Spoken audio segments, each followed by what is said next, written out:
Et donc ce soir, allez, on va être un peu sérieux. Donc voilà ce qui vous attend ce soir. Voilà ce que je vous ai préparé. C'est lundi, tout est permis. Presque quand même. Salut Fenrir, bonsoir. Donc ce soir, on va parler d'un événement. Alors je vais tenter ce coup hein, de vous faire des espèces de soirées lore sur les grandes guerres, les grands conflits qui se sont passés sur le monde de Warhammer, mais pas en dessus des cartes détaillées, et juste un petit peu on va dire en espèce de présentation et de chronologie simple de ce qui aurait pu se passer. On dirait le titre d'un western, le serpent et le rat. C'est vrai, Pépiric, c'est vrai. Et salut Vorvor, comment vas-tu? Les petits lézards, ouais, petits lézards moyens. Et salut Smart Willy, merci beaucoup pour le follow aussi, bien sûr. Donc, exactement, des Arnaud. Ce soir, on va parler de l'avènement de Sotek. Alors, j'aurais pu appeler ça comme ça aussi.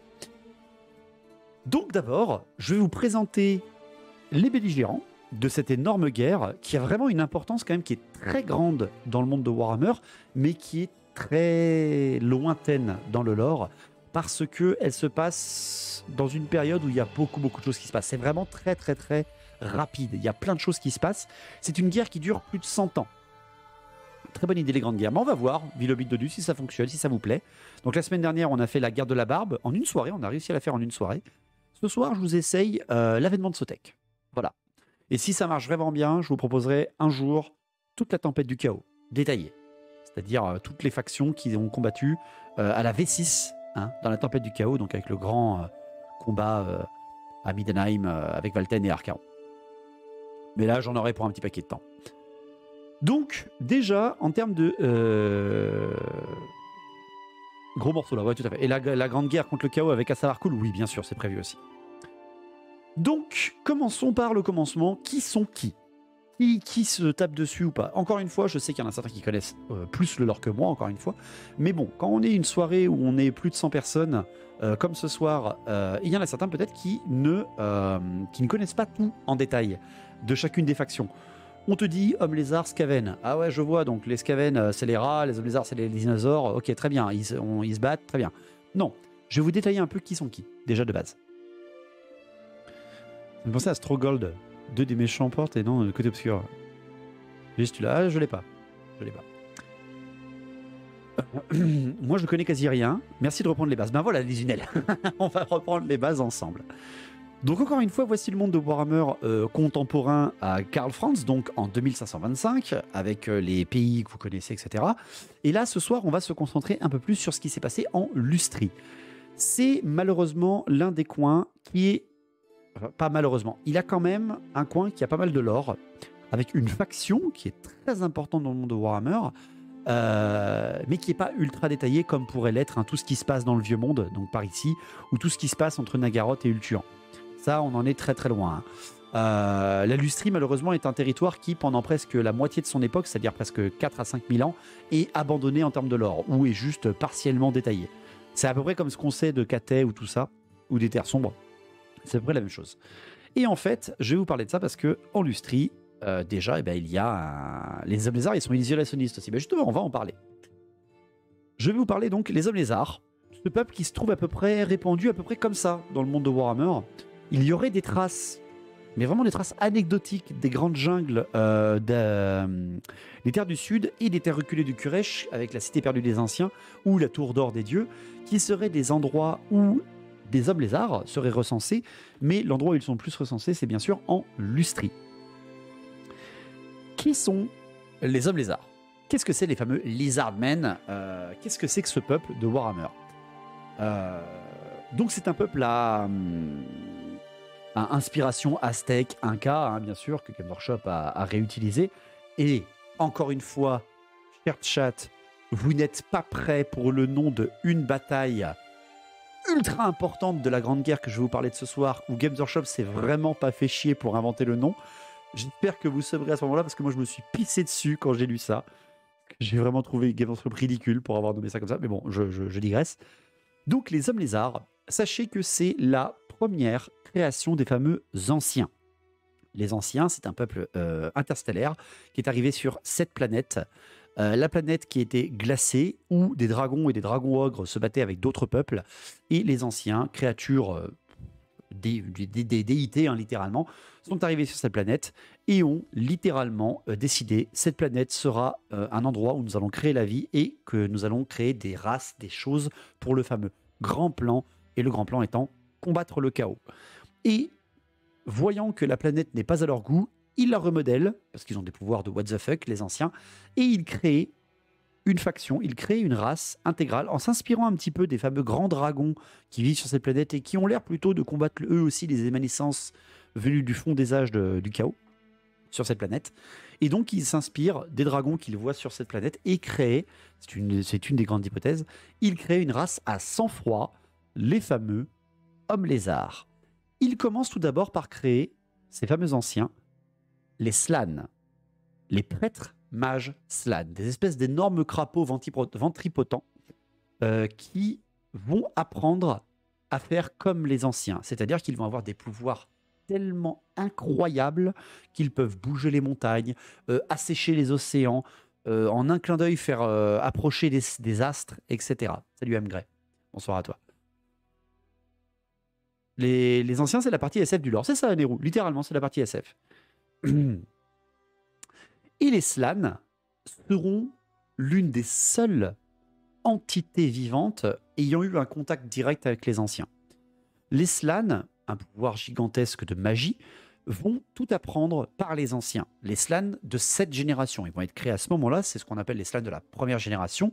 Et le seul que vous pouvez connaître, si vous connaissez un tout petit peu le lore de Battle et que vous connaissez même AOS, eh bien, c'est Croak. C'est plus vraiment un vrai, vu qu'il est mort, entre guillemets.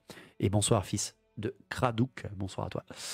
Et ces Slaanes vont en plus, derrière après, diriger avec les anciens le reste de leur peuple homme lézard. Et le reste de leur peuple va s'articuler autour des fameux hommes lézards purs qui seront des créations dans la suite des Slaanes par les anciens. Et ces créatures, toutes les hommes lézards, vont être faits que pour une seule chose, réaliser le grand plan. Réaliser le grand plan. Veiller au grand plan, c'est-à-dire combattre le chaos, hein, c'est bien ça, enseigné par les anciens. Les hommes lézards sont, entre guillemets, immortels. C'est-à-dire que n'importe quel homme lézard, quelque castre qu'il soit, je vais vous détailler les castres juste après pour ceux qui ne les connaissent pas, ne peut pas mourir de vieillesse. Ça ne meurt pas de vieillesse, un homme lézard. Par contre, un homme lézard, ça peut mourir de maladie, ça peut mourir du combat, ça peut mourir d'une chute mortelle, mais ça ne meurt pas de vieillesse. Ça ne se reproduit pas, il n'y a pas de genre chez les hommes lézards. Il n'y a pas de femelle ou de mâle. Les hommes lézards naissent par des bassins de frai. Les hommes lézards naissent par des espèces de bassins, un petit peu comme vous savez, dans les grands temples incas ou aztèques, ces fameux bassins entourés de pierres taillées, qui, par un procédé magique, alchimique, etc., donc techniquement, ils sont immortels. Oui, tu comprendras à l'âge de Téhénawyn, tu vas vite de comprendre pourquoi je dis ça. Les ergs. Non, alors les ergs, non, c'est pas pareil. Et ces fameux bassins de frai font naître, chaque bassin font naître certaines catégories d'hommes lézards. Il y en a 3. Il y a la catégorie qu'on appelle les saurus. Donc les saurus, ce sont des machines à tuer. Littéralement, ce sont des machines de guerre. Ce sont des soldats. Littéralement. Ils naissent déjà prêts. Hein. C'est-à-dire que c'est une gestation, mais une fois que c'est géré, ils sortent, les mecs, ils sont prêts au combat. Un saurus, c'est plus grand qu'un humain, aussi costaud qu'un orc, plus fort qu'un orc. Saruman, c'est ça, Amgray. Les saurus sont les machines de guerre. C'est-à-dire qu'ils ont été créés pour une seule chose, défendre les hommes lézards et détruire les ennemis du grand plan. C'était fait pour ça. Il y a des catégories de saurus différentes. Vous avez les saurus classiques et vous avez les gardes du temple, ce qui deviendront plus tard les gardes du temple. C'est des saurus encore plus forts, encore plus costauds et qui sont là plus pour défendre les Slaanes. Ce sont les gardiens des Slaanes. Vous avez d'autres hommes lézards qui ont été créés et eux sont beaucoup plus petits. Ils sont beaucoup plus vifs et ils ont même un petit lien avec la magie, ce que les saurus n'ont pas. Ce sont les skinks. Les skinks, ce sont des créatures qui sont plus petites que les humains, plus en rapport en taille aux gobelins, même s'ils sont quand même un peu plus grands que des gobelins. C'est quoi la règle frère de couvée? Je me souviens pas du tout. Je vais te dire ça, Pépé, justement, je vais y venir. Et ces fameux skinks sont plutôt les coordinateurs des troupes. C'est-à-dire que les skinks sont un peu plus intelligents qu'un saurus qui, s'il n'en reçoit pas l'ordre, restera sur place en attendant son ordre. C'est pour ça que certains découvreurs de la lustrie humains ont pris ça pour des statues, et quand ils sont passés, ils se sont fait défoncer par des saurus qui se sont animés d'un coup parce qu'ils avaient reçu l'ordre de ne pas bouger, étaient recouverts de poussière, et ils croyaient que c'était des statues. C'est très très drôle. Et les skinks, eux, sont plutôt là pour essayer d'être secondaires au slan. Un slan, c'est très très rare. Il n'y a aucun bassin de frais de slan, c'est-à-dire que les gros crapauds ne peuvent plus naître. Ils ont été créés à un certain nombre par les anciens, et depuis, il n'y en a pas eu de renaît. D'accord ? C'est pour ça que c'est très important quand un slan meurt, quand vous jouez un slan sur une table, assumez le fait que c'est un mec qui a été créé par les anciens. Et donc, si tu perds un truc super important dans le lore de ton armée, techniquement. Donc vous avez les fameux petits skinks, on en voit quelques-uns par ici, là, avec leurs fameuses crêtes. Et dans les mêmes bassins que les skinks, dans la même catégorie de bassins, parfois vous avez des croxigores qui naissent. C'est pour ça qu'on les appelle frères de couvée. C'est que ce sont tous les deux des créatures plutôt liées entre elles, contrairement aux saurus qui sont très très très spécifiques. Et ces fameux croxigores, eux, sont 2 à 3 fois plus gros qu'un saurus, donc très très gros, et qui sont non pas les muscles pour le combat des hommes lézards, mais les muscles pour construire les fameuses cités des anciens. Ce sont les bâtisseurs. Bon, quand le bâtisseur il sait manier un marteau qui est plus grand qu'une charrette, ça fait aussi de très bons combattants. Si le dernier slan meurt, c'est techniquement la fin des hommes lézards. Techniquement, ils ont perdu tout leur objectif de protection. Si les slans meurent, ils n'ont plus personne à défendre. Donc ils sont foutus. Pire ennemi des slans, les bretoniens, car ils mangent les grenouilles. J'ai la rêve, camarade. Donc voilà les différentes catégories. Ça fait penser aux fourmis ouvrières et soldats. C'est littéralement ça. Hein. Ils ont chacun. C'est littéralement un peuple fourmi. Hein. Les gros crocos, exactement, Ouned, tout à fait. Et donc, voilà les différentes catégories que vous pouvez trouver chez les hommes lézards. Finalement, il n'y en a pas beaucoup. Hein. C'est des bâtisseurs très cons, non? Alors, ils sont exactement comme les saurus. Ils ont la même intelligence, les croxigores et les saurus. Ceux qui commandent quand le prêtre Mashlan n'est pas là, c'est les skinks. Vu que les skinks, ils ont un petit lien avec la magie aussi, ils peuvent mettre prêtre, pardon. Ils peuvent avoir quelque chose. Et salut Ouned, j'espère que tu vas bien. Et par contre, on connaît la lustrie, on connaît les hommes lézards par rapport au peuple, mais aussi à l'endroit où ils vivent, où ils sont le plus reconnus, et salut Mordot aussi, c'est la fameuse lustrie. La lustrie, c'est donc le territoire que je vous ai montré il y a quelques minutes. Attention, je remets la carte. Deuxième ouverture, clac. C'est ce territoire-là. Ils sont pas plus bêtes au point de lâcher leurs armes, les crocs. Ils peuvent lâcher leurs armes, c'est pour ça qu'il leur faut parfois leur attacher leurs armes à leurs poignets. C'est pour ça que les vieilles figurines de Croxigore, leurs gros marteaux à deux mains, ils sont attachés à leurs poignets. Pour que même s'ils commencent à battre à coups de poing, les marteaux, ils continuent de frapper. C'est très très drôle. Après, je ne vais pas vous détailler tout le peuple lézard, hein, j'ai pas le temps de vous faire tout ça. Après, si vous voulez, on peut, hein, mais ça va dégrossir un peu sur la soirée. Et la lustrie, comme vous le voyez, c'est ce territoire-là. C'est un territoire qui est une jungle gigantesque parsemée de forêts. Et la lustrie, c'est l'endroit où vivent les hommes lézards. C'est un endroit extrêmement dangereux pour qui n'est pas homme lézard, parce que les hommes lézards vivent dans cet endroit depuis la nuit des temps, littéralement. Ils ont réussi à dompter les créatures qui y vivaient par leur lien, leur rapport à cette faune et cette flore qu'ils connaissent depuis des millénaires, qu'ils ont même parfois créé eux-mêmes, hein, tout à fait. Par les 27 kilos qui dort sur mes genoux, ça va. Ah, ça c'est un... J'espère que c'est un chien, c'est pas autre chose. Où est-ce que tu as appris tout ce lore? J'aimerais bien en lire un peu plus sur le lore de Warhammer, mais je sais pas quel livre. Vorvor, si tu veux, tu as une petite chaîne YouTube... qui va te proposer toute une playlist du lore de Warhammer, si tu veux, en narratif, en vidéo de 10 minutes. T'en as 12 à peu près. Ça va te donner un peu de lore sur le monde de Warhammer. Oui, c'est un chien. Oh, tout va bien, tout va bien. Donc, les hommes lézards, on les connaît aussi par rapport à la faune de leur territoire qu'ils ont réussi à dompter, qu'ils ont même survitaminé pour mieux se défendre, parce que vu qu'ils ont des pouvoirs magiques énormes, ils peuvent survitaminer le territoire où ils vivent pour encore plus se protéger. Les fameuses créatures volantes, les pterodons, les entérodactyles, et toutes les créatures qu'on connaît, genre Jurassic Park, les stégadons, les ankylosaures, donc les bastiladons, les T-Rex avec les carnosaures, etc., etc., etc., etc. Ils possèdent un savoir qu'ils ne partagent absolument pas. Les hommes lézards, ils sont extrêmement isolationnistes. Pourquoi? Parce que les anciens ont disparu de la planète, parce que les Slans de la première génération sont tous morts.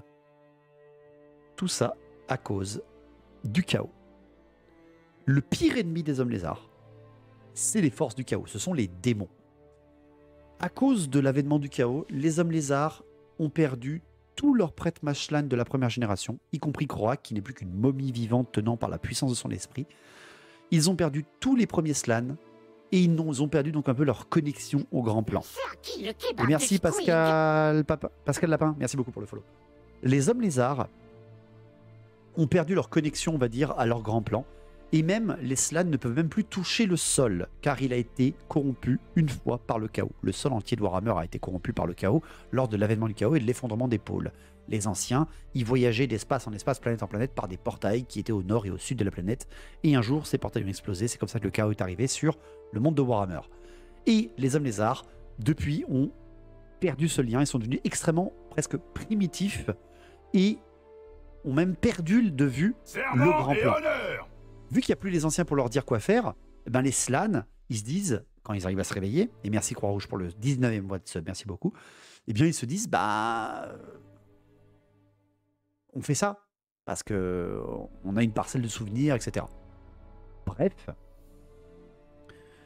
les hommes lézards sont un peuple extrêmement puissant, vraiment extrêmement puissant, parce qu'ils ont un savoir que même les elfes parfois n'égalent pas. Même les premiers elfes n'arrivent pas à l'égaler, parce qu'ils ont appris pour certains de la magie des anciens. Croak l'a fait. Mazdamundi, le plus grand seigneur Croak, le seigneur Croak, le grand seigneur Slan. Merci Maître Moa aussi, merci beaucoup pour le follow. Mazdamundi, qui est le premier Slan de la seconde génération et qui est encore en vie, lui a une telle connaissance de l'univers qu'il peut dépasser n'importe quel grand archimage. Bref, les hommes lézards, à cause d'une perdition de savoir et de connaissances à cause de l'avènement du chaos, sont restés des millénaires extrêmement primitifs. Et ne suivant qu'une seule chose, les parcelles du grand plan qu'ont laissé les anciens par le choix des skinks. Les skinks, parfois, ont écouté les balbutiements des Slans de la première génération, il y a des millénaires, et ont gravé des tablettes en disant « Oh, lui, il a dit ça, alors je le note ». Et c'est ce qui a fameux donné les quêtes, parfois, de tous les Slans, les fameuses tablettes de connaissances, les fameuses tablettes des anciens. Bonsoir, Jean-Lama. Des millénaires après la mort des anciens, les anciens, du point de vue des hommes lézards et surtout du point de vue des skinks, vu que je vous ai dit qu'ils pouvaient avoir un peu une espèce d'idée, une espèce de volonté propre, c'est peut-être les seuls qui peuvent avoir une espèce de volonté propre, eh bien, les skinks ont déifié les anciens. Et donc, les anciens sont devenus les dieux des hommes lézards, même si les Slans n'ont pas vraiment de croyance, vu qu'ils sont au-delà de ça, ils sont au-delà de la religion. Les skinks sont un petit peu, vu que les Slans sont totalement endormis à cause du chaos et de l'avènement du chaos, c'est très rare qu'un Slan se réveille. Hein. Encore une fois, pensez à ça dans vos parties. Les skinks sont littéralement, on va dire, l'âme des hommes lézards, entre guillemets, et les skinks ont donc déifié les anciens. Et la guerre qu'on va parler de ce soir, la fameuse l'avènement de Sotek, c'est lorsque les skinks, à cause d'une tablette, une seule tablette, vont faire naître un dieu. Littéralement. Un dieu qui n'était même pas techniquement un ancien, ou qu'il était, mais seulement sur une seule tablette. Est-ce que ça vous va en présentation pour les hommes lézards? J'ai pas trop pris de temps, mais je voulais un petit peu représenter et bien faire comprendre qu'est-ce que c'est les hommes lézards à ceux qui ne pouvaient pas connaître. Et qu'il a moyen de l'être corrompu de ceux, est-ce qu'il doit se laver les pieds avant? Certainement, oui. Salut Gestion aussi, bonsoir à toi. J'adore les hommes lézards. Les hommes lézards, c'est un peuple qui est très apprécié par ses joueurs. Moi, personnellement, les hommes lézards, c'est un peuple que j'adore jouer et c'est un peuple que j'adore affronter. Vraiment. Les hommes lézards, c'est les Caradrons, non? Non, c'est pas les Caradrons. Les hommes lézards, ce sont les Séraphons dans AOS. C'est beau, t'as un don pour raconter ça. J'arrive au moment. Salut Grimzag, bonsoir. Sotek, c'est juste une gribouille serpentine? Exactement, Zadibou, c'est ça qui me fait extrêmement rire. Même dans ma connerie, je me plante. Est-ce que les Zoats sont des hommes lézards? Non, les Zoats sont des esprits de la forêt. Ce sont plus en rapport aux hommes arbres, les Zoats. Si tu veux un rapport Lord of Fenris, c'est plus une espèce d'esprit des bois. Ça a été donc créé après les hommes lézards, mais encore une fois, c'est peut-être une transition de la création des anciens. Ils sont passés d'un sang-froid à un sang-froid mêlé au pouvoir de la forêt. Stotek, c'est une jolie couleur. Donc, un peu comme les orques, ils ont donné vie à un dieu par leur croyance. Alors, attention, Vlast, on n'a pas d'origine story de Gork et Mork chez les orques. On n'a aucune origine story de qui a créé les orques dans le monde de Warhammer Battle. Est-ce que c'est comme le clin d'œil à 40K où c'est une spore qui est tombée du ciel et qui est née comme ça? Ils ne font pas partie du grand plan, donc les orques ne sont pas une création des anciens. Et il n'y a aucune naissance d'une quelconque race qui dit « j'ai créé les orques ». Par contre, on le sait, hein, dans le lore des orques, que les orques sont sur la planète depuis extrêmement longtemps. Parce qu'ils ont les orques sauvages qui combattaient déjà les dragons pour bouffer. Donc les orques sont très très très anciens. Très certainement même peut-être que les orques sont arrivés là avant les anciens. Donc il reste de la batterie sur la tablette, ça devrait aller. C'est pas des champignons normalement les orques? Si, les orques sont des champignons, hein, littéralement. Ce sont des évolutions de champignons. Mais attention, très souvent, il y a beaucoup plus de lore détaillé dans 40K que dans Battle pour les orques. Mais je sais plus si j'avais dit merci à Maître Moa pour le follow, mais je suis pas sûr. Donc, ça c'était la présentation des hommes lézards, l'un des deux grands protagonistes de cette fameuse guerre du serpent et du rat que je vais vous raconter ce soir, parce qu'on n'a pas encore commencé. Oui, je sais, ça fait 1 heure, je suis désolé. En face, un peuple qui n'existe pas, bien sûr. C'est faux, fake news, bien sûr. En face, ce sont les Skaven. Mais alors, les Skaven, j'adore ce dessin. Bah, c'est pas pour rien qu'il est là. Hein. Il est juste ici. C'est la soirée de mes races préférées, champagne. Eh ben, n'hésitez pas à fêter ça, bien sûr. Les Skaven sont une aberration de la création. Les Skaven, bien entendu, ne font pas partie du grand plan. Le grand plan a permis la naissance des elfes, des nains, des hommes, des ogres, des halflins, mais c'est tout, et des hommes lézards. Mais tout ce qui est des forces du chaos, tout ce qui est des forces des orques, tout ce qui est des forces de la non-vie, ne font pas partie du grand plan. Et les Skaven, qui sont littéralement une création folle du Racornu, n'existent pas dans le grand plan. Ce sont donc des ennemis du grand plan. Les Skaven sont un peuple qui est apparu à peu près dans les années moins 1500, en se basant sur les années de Sigmar, moins 1500, moins 2000, c'est un peu vague, et sont nés sous une citadelle, sous une cité qui était dirigée par des nains et des hommes, et qui, sur une malédiction, ont fait naître un petit peu le règne du Racornu et du fameux Conseil des 13 à Scarogne, ce qui deviendra Scarogne plus tard. On a fait une soirée lore sur les Skaven, vous avez des vidéos sur YouTube, sur ma chaîne, allez voir, pour pas perdre trop de temps. Les Skaven sont dirigés par le fameux Conseil des 13. Vous l'avez ici en image. Le Conseil des 13, c'est les plus puissants des Skaven, alliés, les 12 grands clans, grande dominations des Skaven, et la 13e place, celle au centre, enfin celle autour de la table ronde, est réservée aux fameux Racornu, leur grande divinité maudite, bien sûr, un dieu mineur du chaos, ou un dieu du chaos lui-même. C'est une grande question, bien sûr. Let the bell scream, scream, c'est exactement ça.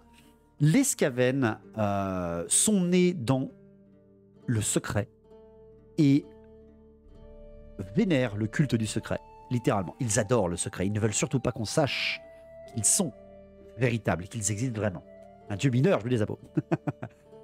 Les Skaven sont des millions. Le seul peuple qui égale en termes de nombre les Skaven dans le monde de Warhammer, c'est littéralement les hommes, les orques et gobelins, avec vraiment tous les gobelins, tous les peaux vertes, quoi.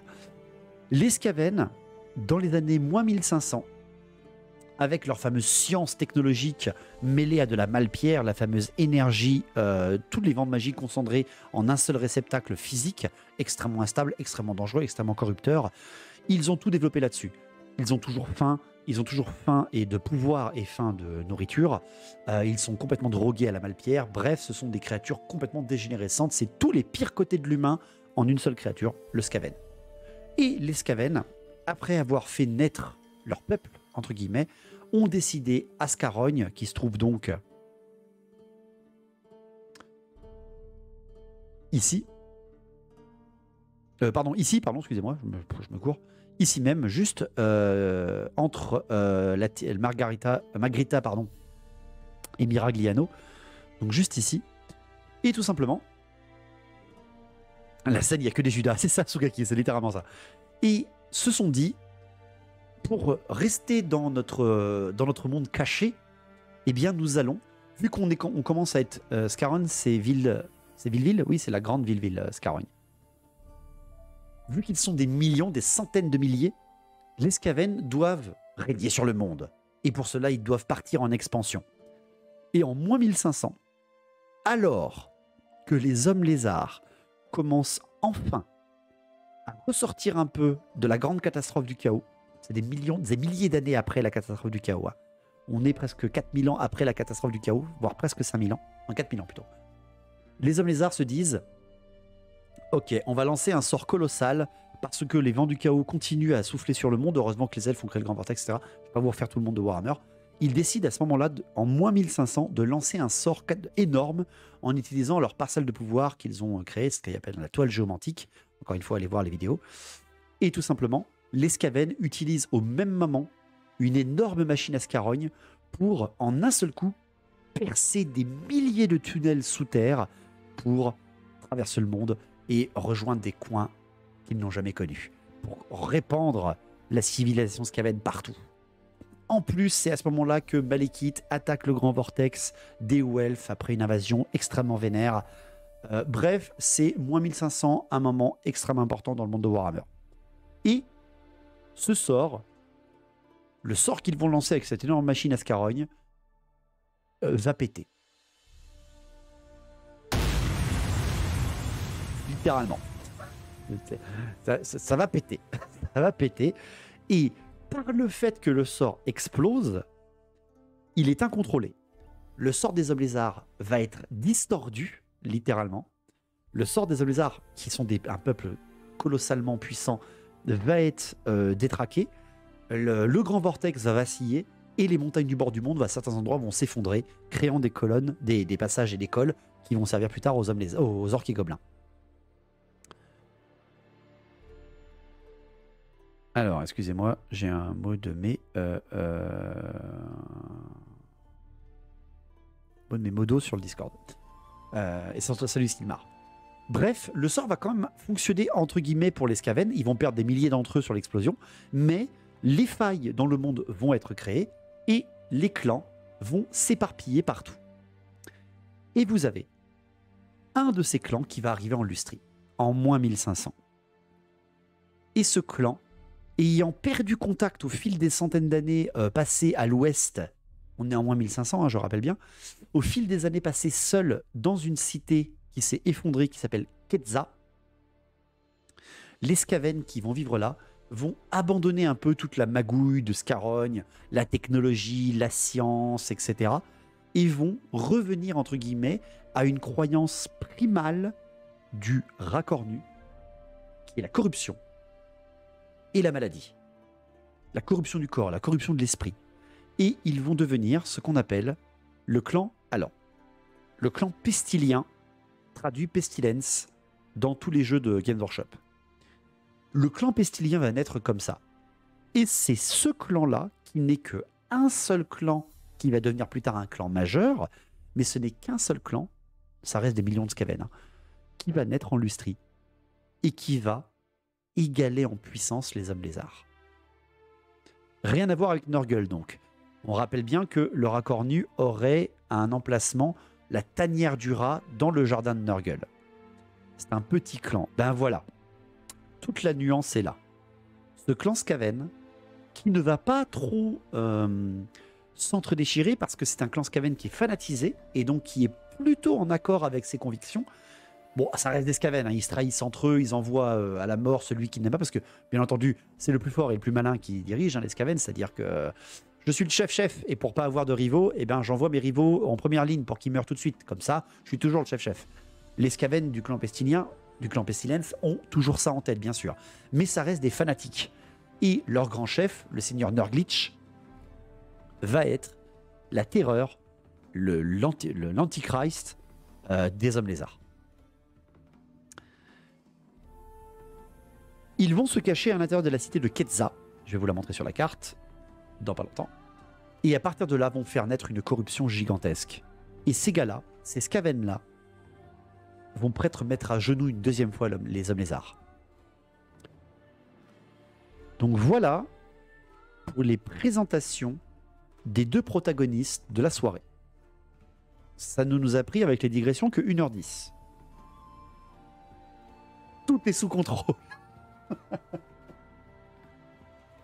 Est-ce que vous avez des questions avant qu'on commence à vous parler de cette grande guerre?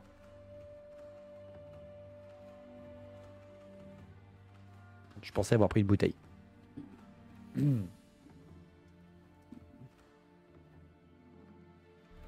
Digression ou ça? C'est quoi cette bouteille de lait? Non, c'est pas du lait. Je croyais avoir pris de ma bouteille. Merde. Tant pis, c'est pas grave, je boirai pas. Donc, dis le nom, Dave. Le nom de quoi?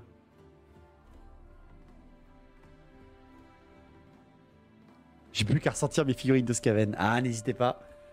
Vous pouvez toujours en acheter hein, avec le nom de la bataille. Oh non, non, non, que quand tu seras prêt. Que quand on y sera, en fait. Véritablement, je vous en parlerai que quand on y sera. Donc, voici une carte plus détaillée maintenant de la Lustrie. Alors, je vais faire un petit zoom. Voilà. Donc, la Lustrie, comme vous le voyez, il y a quand même énormément de cités-temples des hommes lézards. Hein. Alors, vous le voyez bien, la Lustrie est ici, hein, avec la carte du monde, enfin la carte du monde. Et vous avez des cités qui sont marquées cités perdues. D'accord? Vous avez des dessins où vous avez la cité-temple, c'est le nom des cités hein, des hommes lézards, qui est encore fièrement dressée vers le ciel, et d'autres, beaucoup d'autres, qui sont dessinées détruites.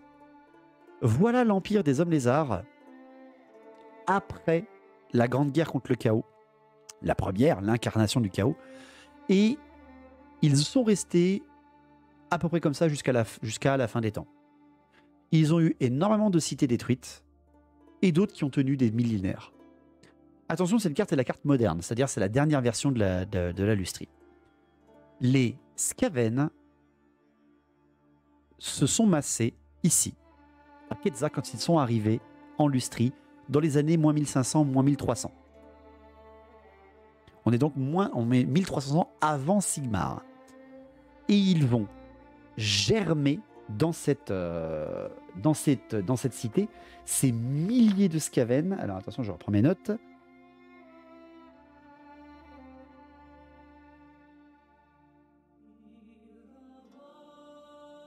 Ils vont germer pendant presque 1300 ans. Pendant presque 1300 ans, 1200 ans, ils vont germer à Ketza. Corrompre la Lustrie. Attention, hein, déjà, ils ont des pertes colossales à cause de la Lustrie. La Lustrie a été magiquement rendue dangereuse, même pour les démons. Tellement il y a de la faune dangereuse, tellement il y a de la flore dangereuse. Les Skaven vont mourir par centaines de milliers. Mais en plus de 1000 ans, le clan va être d'une puissance colossale. Et salut à Taxès, bonsoir. J'espère que tu vas bien. Ça en fait des générations de Skaven. En effet, parce que les Skaven vivent peu. Hein. Ils vivent peu longtemps. Vraiment agréable la musique. The Witcher, bien sûr. Évidemment. C'est bête. C'est ça.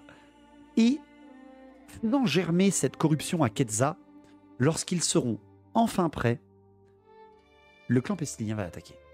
Il va attaquer cette race de sang-froid qui vit dans cette jungle et qui cache des choses, qui cache une puissance colossale.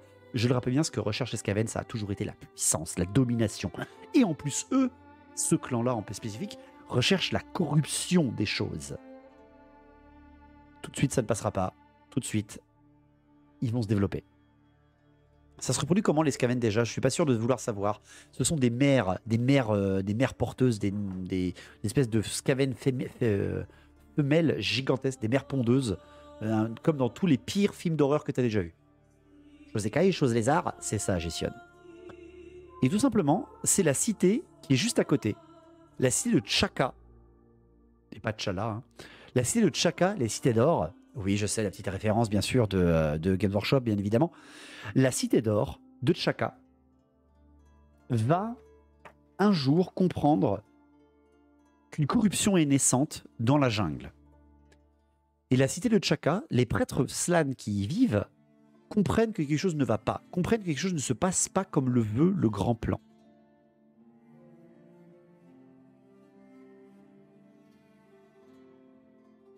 Putain, mais en plus, mes modos qui me disent des conneries sur Discord, vous me cassez les couilles. Putain, c'est pas possible. En moins 951, il y aura déjà des premières attaques sur les fameux bassins de frais des hommes lézards. Voilà, c'est ça. Et c'est dans les années moins 10 et la première année de la naissance de Sigmar que va se passer quelque chose. La cité de Tchaka, qui est quand même forte de plusieurs milliers d'hommes lézards, hein, va être attaquée par le clan Pestilence. Les Slann, comprenant que la corruption qui les guette et la peste qui a investi toute la ville, les a condamnés. La cité va fermer ses portes, les prêtres Mashlan vont s'enfermer dans les temples, s'emmurer vivants, littéralement, pour se protéger de la corruption externe en demandant de l'aide. Et tout simplement, elle ne viendra quasiment jamais. Les prêtres Mashlan vont littéralement en fait presque abandonner la cité et ces prêtres Mashlan vont s'enfermer dans les temples, laissant donc la cité au commandement de leur second, les prêtres Skink. Et les prêtres Skink n'ayant plus de contact avec les anciens, aucune tablette et les Slann qui s'enferment de leur propre chef sont dans une panique totale.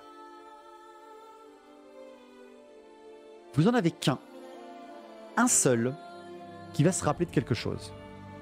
Et ce prêtre Skink, pardon, pas le prêtre Mashlan, ce prêtre Skink, il s'appelle Teanawin. Teanawin, c'est un prêtre Skink qui a avec lui, et qui a, vu qu'il est originaire de Tchaka, et a la preuve que à Tchaka, cette corruption, cette naissance d'un mal qui va être une espèce de vermine à deux pattes, a été prévue il y a des millénaires par les anciens. Sur la tablette de Tchaka, il est annoncé que la cité tombera en ruine à cause d'une vermine à deux pattes. Et qu'à partir de ça, un nouveau dieu naîtra, Sotek. Sa venue sera annoncée par une comète en langue de serpent. Teanawin sera le seul survivant de Tchaka. Cette prophétie, cette tablette, n'aura pas du tout été prise en compte par tous les Slann de Tchaka et tous les autres Slann des assemblées de Lustri. Pourquoi ? Parce que cette tablette est la seule qui mentionne, de toutes les tablettes qu'ont laissées les anciens derrière eux, c'est la seule qui mentionne un nouveau dieu qui s'appellerait Sotek. Tous les autres sont des anciens qui sont devenus des dieux. Tous les autres annoncent des trucs et des faits reconnus, avérés, des faits qui se sont passés. La trahison de Malekith, les ogres, etc., etc., etc. Mais la tablette que porte Teanawin, il a emmené avec lui, parle de la naissance d'un nouveau dieu et d'une vermine qui va ravager les hommes lézards. Et il va prouver ses dires, entre guillemets. Donc sans les Skaven, Sotek n'aurait pas existé. Et exactement, Sotek, hein, lorsque Teanawin va commencer à dire « Mais les prêtres Mashlan de Tchaka sont enfermés, la cité est perdue, la maladie est là, regardez, » enfin, il fait un peu « Regardez », en mode serpent, mais je sais pas le faire. La fin est sur nous, les gars. Regardez, c'est marqué. Et t'as tous les autres Slann qui vont faire « Mais non, il n'y a que votre tablette qui parle de ça, c'est impossible. » Il faudrait que toutes les tablettes du grand plan devraient coïncider et pas toutes raconter une prophétie différente. bien aidé par les Slans qui roupillent, exactement. Et en fait, Eowyn va faire le tour de Lustri pour dire à tout le monde, arrêtez, croyez en Sotek, Sotek va nous sauver, Sotek va être le nouveau dieu, parce que les anciens dieux ne peuvent pas nous protéger de ce mal, car ce mal n'est connu que de Sotek. Et voilà, Lord Fenris, tu fais un rapprochement très intéressant, parce qu'on est en l'an -10 et l'an 1, et qu'est-ce qui se passe dans le monde de Warhammer en l'an 1? C'est la naissance de Sigmar. La fameuse comète à 2 queues, donc la comète en langue de serpent, annoncée par la prophétie, est visible pendant près d'un siècle au-dessus de la planète à la naissance de Sigmar. Les schismes religieux, ça se passe comment chez les hommes lézards? Ben voilà, ça se passe un peu comme ça. Donc, l'avènement de la comète à 2 queues, tout le monde te dira dans le monde de Warhammer, bah, c'est la naissance de Sigmar, ou c'est la tempête du chaos d'Archaon. Eh bien, pas seulement. Chez les hommes lézards, c'est littéralement un nouveau dieu qui va gagner en puissance. Eowyn va arriver à faire naître le culte de Sotek en prouvant avec une tablette que tout était lié, comme vous n'arrêtez pas de le marquer dans le chat. Et il va même prouver que l'ennemi existe bel et bien, car l'ennemi attaquera et l'ennemi est puissant. Les Slans ainsi que leurs gardes du temple et leurs Saurus au tout début sont totalement dépassés par ce nouveau ennemi. Les Skaven sont un ennemi qu'ils n'ont jamais affronté. Ce ne sont pas des démons, ce ne sont pas des simples hommes, ce ne sont pas des elfes. Ce sont des créatures complètement folles qui font appel à des pouvoirs démoniaques sans sourciller, qui ne font aucunement attention à leur propre puissance, qui sont à un nombre tel qu'il est presque impossible pour les hommes lézards de contenir une telle masse. Les hommes lézards vont vraiment être dans une souffrance totale contre cet adversaire par tutelle de leurs Slans, parce que les Slans, n'ayant pas l'habitude de combattre ces créatures-là et n'ayant plus déjà le contact avec les anciens, chose qui était déjà le cas lors de l'avènement du chaos, c'est pour ça qu'ils ont pris très très cher, et en plus, cet annoncement n'était pas dans le grand plan. Donc c'est quelque chose qui les a, et c'est impressionnant pour le dire, surpris. Et cette fameuse comète, elle vient pas de Morsleb par hasard? Non, par contre, non, elle vient pas de Morsleb. Les nains du chaos. Calme-toi, Jean-Marc, calme-toi.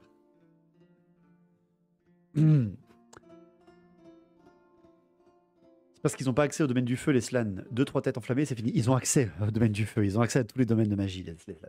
Mais voilà. La guerre qui vient de démarrer, entre les hommes lézards et les Skaven du clan pestilien, va durer plus de 100 ans. Les Skaven, lorsqu'ils vont affronter les cités-temples, vont être d'une puissance incroyable. Les Skaven de la peste, les Skaven du clan pestilien, utilisent même leur savoir interdit des maladies et de la corruption, donnés et murmurés par des puissances qui viendraient de l'au-delà, les fameux verminarques, et donc la puissance du racornu elle-même, des choses qui viennent du royaume du chaos. Ils vont utiliser ce savoir contre les hommes lézards, un savoir interdit, un savoir incompréhensible même, sauf pour un esprit fou d'un Skaven. Pour vous donner une idée, hop, je ressors de trois batailles quand même. Tac. La bataille, par exemple... attendez, je vais sortir ma carte, ce sera plus pratique. Donc, par exemple, la bataille de Huatl, par exemple, qui deviendra plutôt plus tard la Renaissante, le territoire des côtes vampires.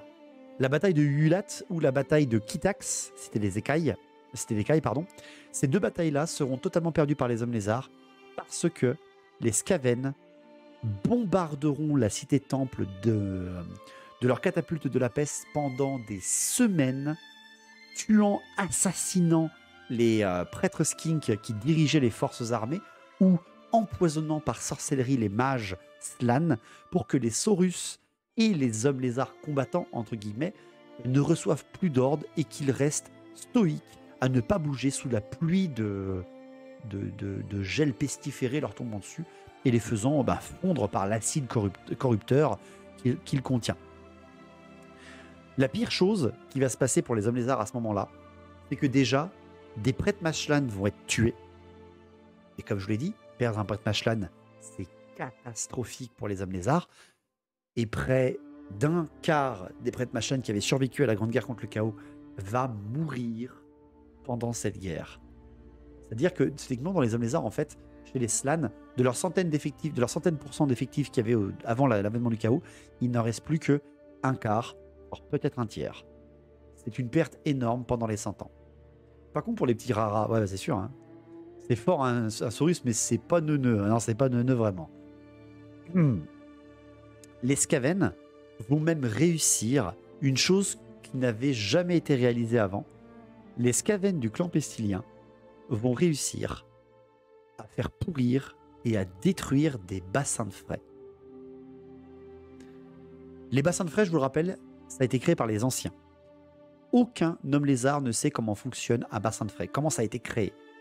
Et les Skaven du clan pestilien vont réussir à tellement corrompre la terre de Lustri, qui est censée résister aux démons, je le rappelle, qu'ils vont empêcher et même faire naître des malformations chez les hommes lézards qui vont tous les faire mourir.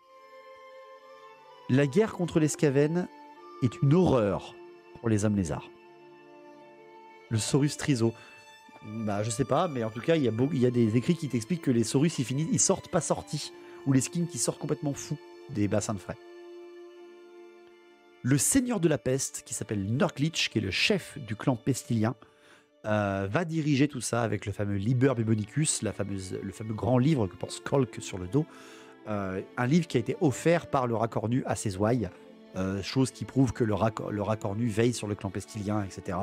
Et les a un peu en chouchouteur. C'est le petit côté, la petite propagande que donne ça. J'ai vu Quick sur le... Non, Quick n'était pas là, mais c'est juste les images que j'ai trouvées. Ce sont des fanarts ou des DeviantArt qui ont été faits et que je trouve très très classe.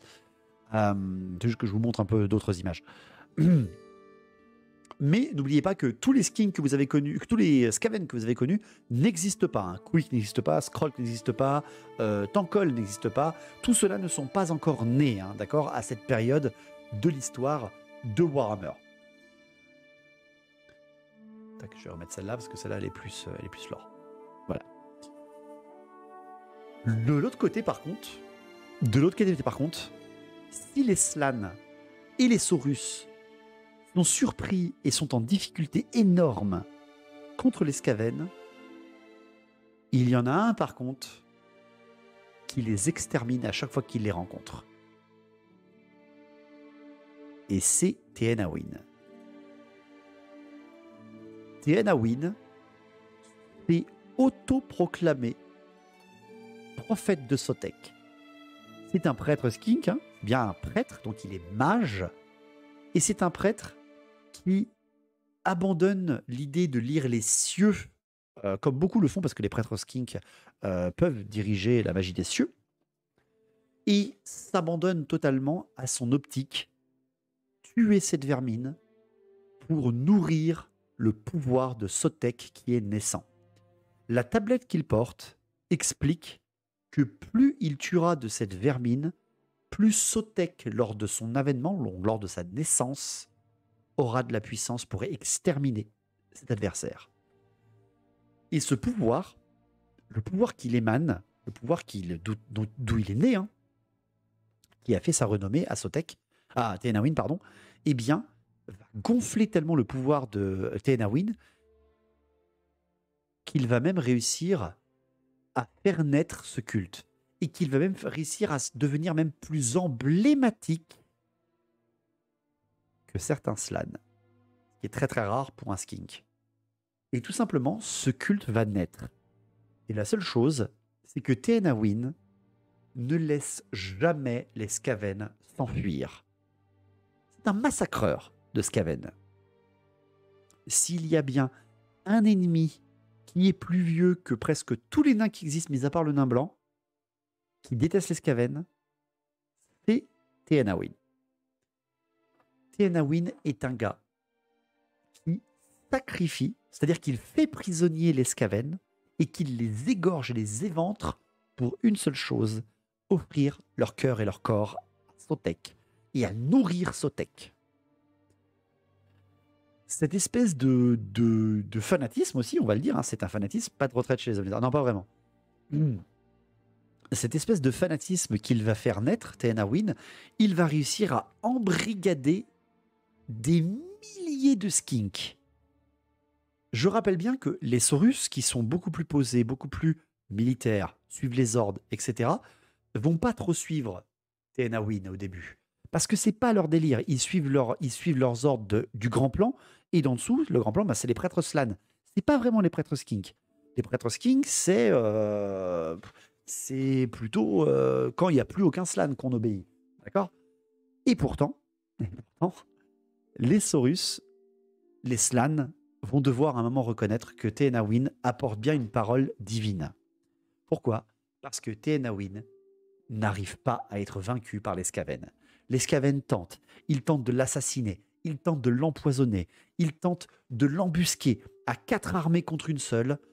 Et tout simplement, Théana Wynn va tellement endoctriner et faire naître un nouveau culte parmi des armées de skink très rapides, très très forts en tirailleurs, très très forts en embuscade, possédant l'art de dompter quasiment toutes les créatures, mis à part les sang-froid, les stégadons, mis à part les carnosaures aussi, mais les pteradons, les entérodactyles, les salamandres, les razordons.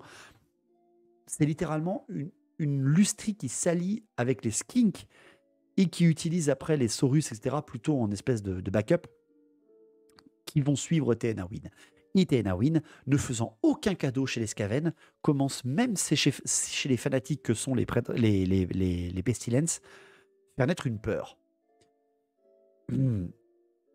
Ça part en campagne TN en fait là.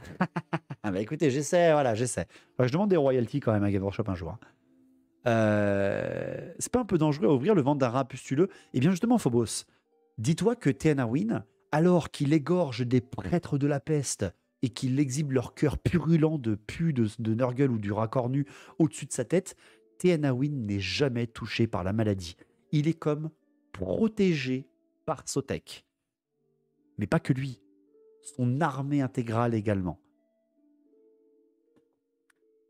La guerre va faire des millions de morts. C'est un conflit, l'un des conflits les plus meurtriers du monde de Warhammer. Hein. Pourquoi? Parce que les Skaven sont des millions.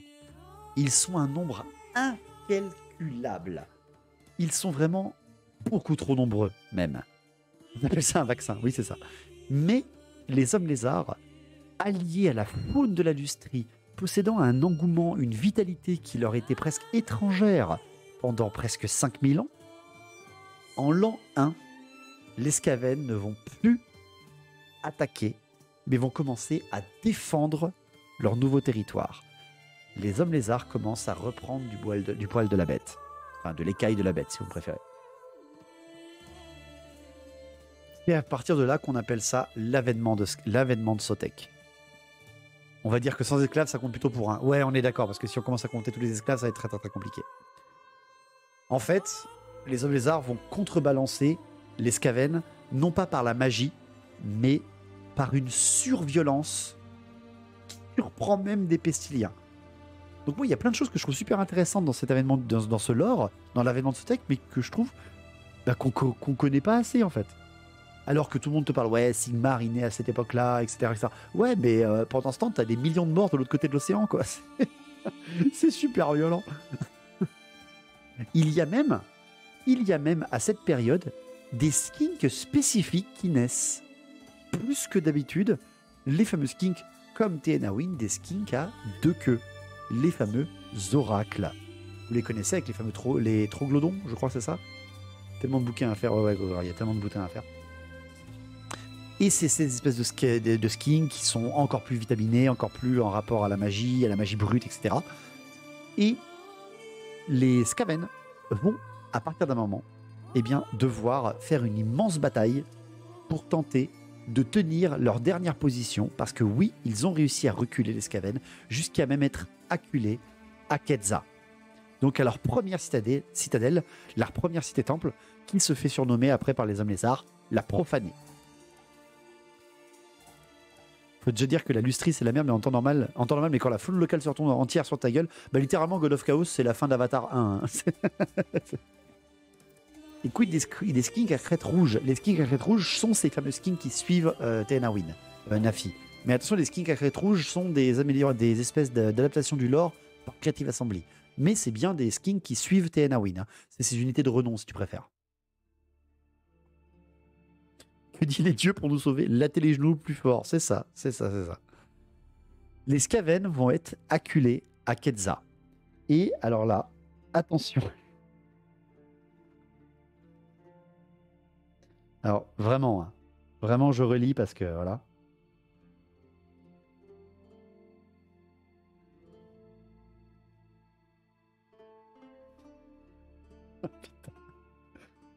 Là, vous n'êtes pas prêts pour la légendaire bataille qu'a inventé Games Workshop.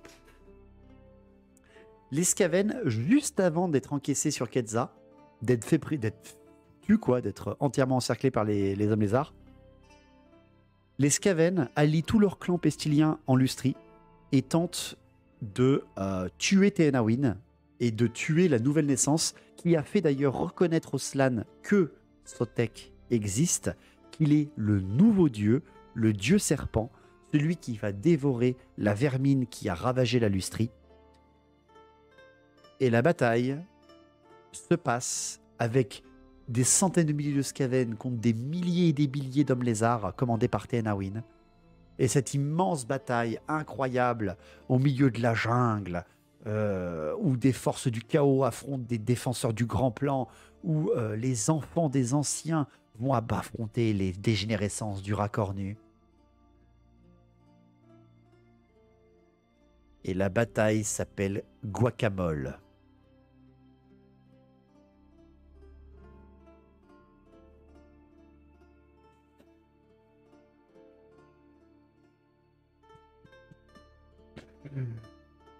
Voilà. C'est marqué, hein. Elle est là.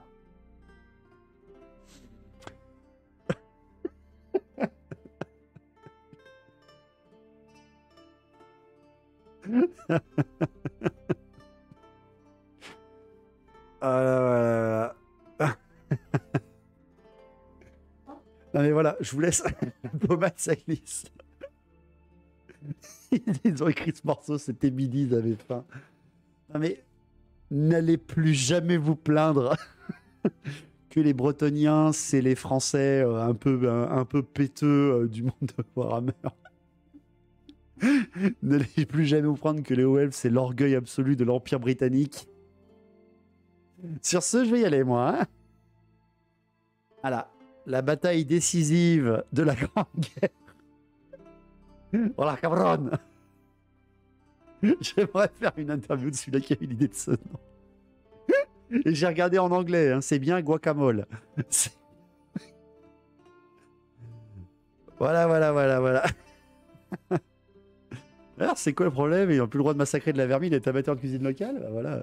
Ils avaient perdu un pari, voilà, on peut dire ça. Voilà.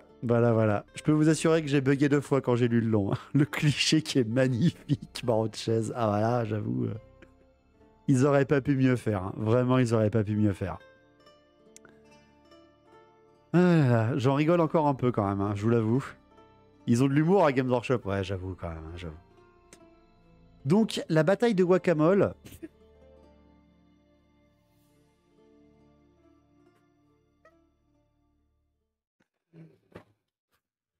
Ouais, je suis trop vieux pour ces conneries. Guacamole est toxique pour les Skaven. Ah bah là, j'avoue. Hein. Dur de se concentrer. Je suis désolé, hein. Je suis désolé, mais j'ai eu beaucoup de mal aussi. Ça fait tout retomber sur Et en plus, c'est terrible. Mais la bataille de Guacamole, c'est l'une des plus grandes victoires des hommes lézards de leur histoire.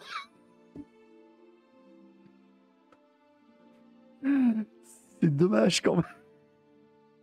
C'est dommage quand même. C'est sympa, en vrai, moi j'aime bien le nom. Allez, on se concentre. Ils sont surnommés les piñatas par les Kings, c'est à peu près ça. Les stress automatiques quand tu fais l'apéro, j'avoue. Donc, à la bataille de Guacamole, on va faire ça comme ça, à cette immense bataille, les Skaven vont ne plus affronter que TNAWIN et ses armées de skinks et de créatures de la faune. Ils vont affronter également les forces Saurus envoyées par Ritza, envoyées par Exoatl, Donc les Slann qui reconnaissent la puissance de Sotek et qui s'allient totalement au culte de Sotek pour former un seul corps, la Lustrie entière, contre l'envahisseur Vermine. Et les Skaven vont être balayés à cette bataille. Mais ils ne seront pas exterminés pour autant. Et oui, car comme je vous l'ai dit, ils sont des millions encore à ce moment-là, les Skaven. Après la bataille de Guacamole, et on va arrêter avec ça, c'est la grande défense de Quetzal par les Skaven. Et merci Daron Samedi, merci beaucoup pour le follow. Ça reste une presse victoire, exactement. En fait, les Skaven vont se replier sur Quetzal et vont tenter de s'enfuir. La seule chose, c'est qu'ils comprennent qu'ils sont foutus. Ils sont littéralement foutus. Les Skaven savent et ressentent le pouvoir total de Sotek et l'évanescence de Teanawin. Et pour cela, les Skaven savent qu'ils ne peuvent même pas s'enfuir par les tunnels qu'ils ont créés, car les Slann ayant compris comment enfin sont venus les Skaven, et Teanawin en voyant des millions de serpents de lustrie, et c'est pas les petits serpents que tu as en animalerie, hein, les serpents de lustrie, c'est un truc qui peut te bouffer des rats ogres.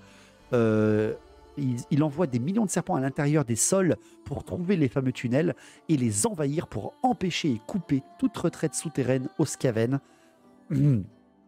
Eh bien, les Skaven décident, Nurglitch décide, le grand seigneur de Lustrie, le grand seigneur du clan pestilien en Lustrie, décide de faire une percée frontale en direction de l'Est à travers le barrage qu'ont créé les hommes lézards. Et dans son énorme violence, ayant des pertes colossales, alors là vraiment il a des pertes colossales, il va réussir à rejoindre les îles Serpents. Il va rejoindre les îles volcaniques. Alors justement, le serpent qui fume, c'est en lien bien entendu, vous l'avez compris, à Sotek. Ils vont réussir à rejoindre par un nombre incalculable de morts la côte. Ils vont réussir à arriver au bord de la Grande Mer. Et c'est là, suivi par la force elle-même de la Lustrie, que les Skaven vont abandonner un quart d'entre eux, un quart de ces centaines de milliers de Skaven qui ont survécu à la guerre. Nurglitch qui dit « Je vous nomme, vous, première ligne avec toutes vos armées ». Pendant ce temps, les 3/4 du reste des survivants vont s'enfuir sur des embarcations de fortune par la mer pour rejoindre leur île natale, leur territoire natal, Scarogne. Et au moment où le quart de l'armée Skaven est balayé par les forces de Teanawin, il va faire le plus grand sacrifice qu'il n'a jamais fait à Sotek. Et lorsque les navires Skaven vont s'enfuir, ou les embarcations, les espèces de trucs brinque-ballants que les Skaven ont créés pour pouvoir s'enfuir, eh bien, Teanawin va invoquer Sotek, et Sotek va sortir lui-même du volcan qui s'appellera plus tard le serpent qui fume. À ce moment-là, Sotek va naître. C'est ce que raconte Teanawin, bien sûr, c'est ce que racontent les hommes lézards. Un immense serpent, un dieu, va sortir du volcan et va plonger dans la mer pour détruire la vermine. Chose à laquelle les Skaven vont survivre. Et oui.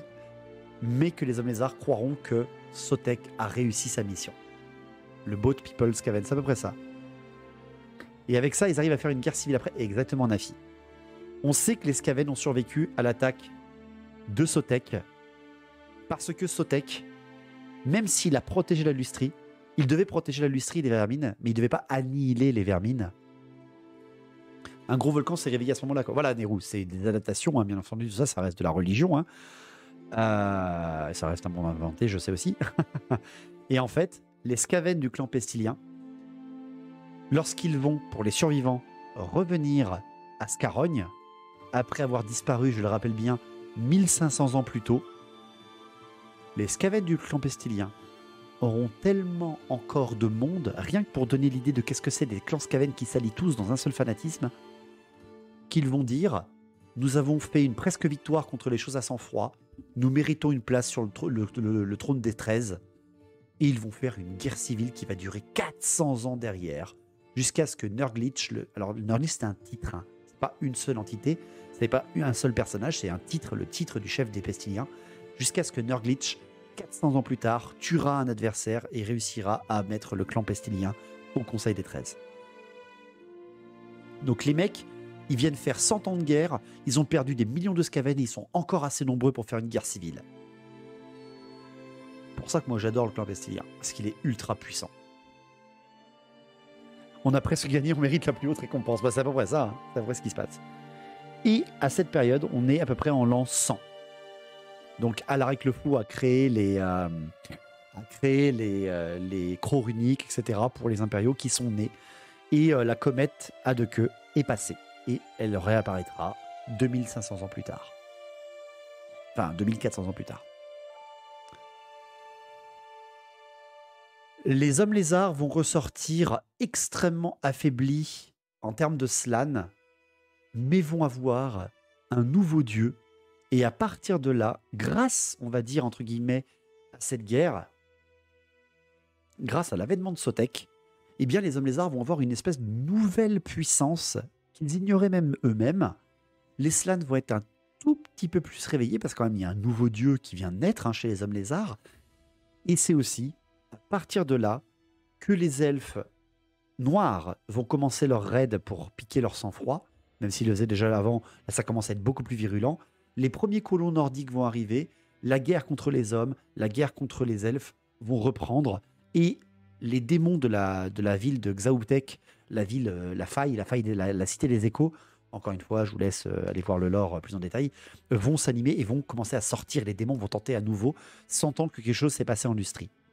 Donc les hommes lézards ressortent un peu usés parce qu'ils ont quand même perdu beaucoup de slans au début de la guerre et perdu des cités entières. La cité de Tchaka, par exemple, dont est originaire Théenarwyn, ne pourra jamais être colonisée. Les prêtres machins à l'intérieur auront disparu. Personne n'osera ouvrir les temples pour faire ressortir les slans. Est-ce qu'ils sont vivants, est-ce qu'ils ne le sont pas, est-ce qu'il y a une malédiction, etc. Bref, les hommes lézards auront perdu beaucoup de slans encore une fois, mais vont avoir regagné une espèce de puissance qui va faire persona non grata à l'intérieur de l'industrie et qui va empêcher même les Skaven aussi, parce qu'ils vont connaître cet ennemi maintenant et bien comprendre que cet ennemi ne fait pas partie du grand plan et qu'il est une menace à prendre au sérieux. Donc voilà cette fameuse grande guerre du rat et du serpent et du rat, l'avènement de Sotek. Voilà, si vous avez des questions, vous n'hésitez pas. On va essayer de finir, parce que là j'ai beaucoup parlé pendant presque 2 heures, on va essayer de finir un peu en questions-réponses si je peux vous les donner. C'est ça la bataille de tacos et burrito? Non, il n'y a que la bataille de guacamole, mais elle est déjà god tier. Il faut m'ouvrir, c'est à peu près ça, Sugaki. Ouais. C'est quand qu'on mange, Conrad? Bah, ton frigo doit pas être bien loin. Ton frigo doit pas être bien loin. Le slan de Schrödinger, c'est ça, Croix-Rouge.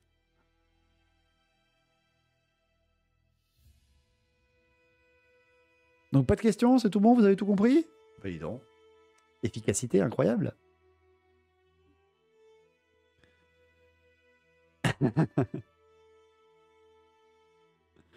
Donc, pour vous donner une idée, mais ils sont revenus les Pestiliens après, tout à fait Phobos, tout à fait. Les Pestiliens sont revenus des siècles après. Donc Sotek, c'est pas un ancien du coup. Bah alors Sotek, comme on l'a bien dit, donc les dieux des hommes lézards, ce sont les anciens, littéralement. Et bien Sotek, vu qu'il était que sur une seule plaquette, celle de Tchaka, eh bien au début il n'était pas reconnu comme étant un ancien. Donc est-ce que c'est un ancien ou est-ce que juste Sotek, c'est un annoncement de Sigmar? Ça par contre on ne le saura jamais. C'est lors de cette guerre que ce clan a appris à utiliser la maladie ou il la connaissait d'avant? Non, c'est quand ils sont arrivés en Lustrie qu'ils sont retournés au côté pestilien et corruption. Avant, c'était des Skaven comme les autres, comme un clan guerrier. Sur table, tu sors un slan à combien de points pour être l'or du coup? Au moins une 3500 points pour moi en termes de l'or. 3500 points. Allez. Et merci Sigidos, merci beaucoup pour le follow. Shotek, ça n'a rien à voir. Alors Shotek, c'est avec un C. Mais oui, Shotek, c'est un ancien. Ça n'a pas réveillé l'esprit de Croac. Non, ça n'a pas réveillé l'esprit de Croac. Comment tu dis Exoatl? Exoatl, je dis. Let me out, let me out. Très intéressant présentation. Mais parfait. Ils ont toujours un pied à terre, le pestilien. Alors, à ce moment-là de l'histoire, ils se sont fait défoncer, hein, mais ils reviendront après. On sait dans le lore ce que sont devenus les anciens Nansugaki. Nansugaki. C'est l'un des grands clins d'œil de Battle à 40K, qui est né après l'histoire de Battle. Les anciens dans 40K est vraiment un peuple qui existe dans l'univers de 40K et a été tué par les Cthans, je crois, et les Nécrons. Mais techniquement, les anciens de Battle ne sont pas les mêmes que ceux de 40K. C'est un clin d'œil, ce n'est pas un lien. Ils sont partis jouer à 40K, c'est ça, Néo. Ils se sont fait défoncer. Mais ouais, voilà, c'est bien pour vous donner une idée de l'importance d'un prêtre Mashlan quand vous le jouez sur une table. Le sortez pas à 1500 points, quoi. Il arrive quand, Mazdamoudi? Il est déjà là. Il est déjà là, Mazdamoudi, mais il va se réveiller, Mazdamundi, véritablement. Je crois qu'il se réveille à la naissance de Skegi. Quand il va y avoir des cultes du chaos pur et pas du raccordu, qui vont naître en Lustrie par les Nordiques. Les Skaven ont un jour existé dans le 40K ou il n'y en a simplement pas? Aucune idée, ça par contre je ne vais pas te mentir. Après bon, 40K c'est une galaxie, hein, donc si tu veux dans un lore créer une race d'une planète Xeno où il y a des hommes rats dessus, let's go. Tito et Tartine sur la table c'est un miracle, hein, pas toutes les parties, non c'est un gros miracle, hein, deux slans au même endroit. Il y a eu ensuite une guerre entre lézards et hauts-elfes ou c'est elfes noirs. Alors, Conrad, le premier contact avec les elfes, c'était avec les hauts-elfes après les milliers d'années de retour aux primitifs et de l'avènement du chaos. Des hauts-elfes sont arrivés en Lustrie pour reprendre contact avec le fameux peuple à sang-froid que racontaient leurs livres qui étaient au contact des anciens, comme eux, les premiers elfes étaient au contact des anciens aussi.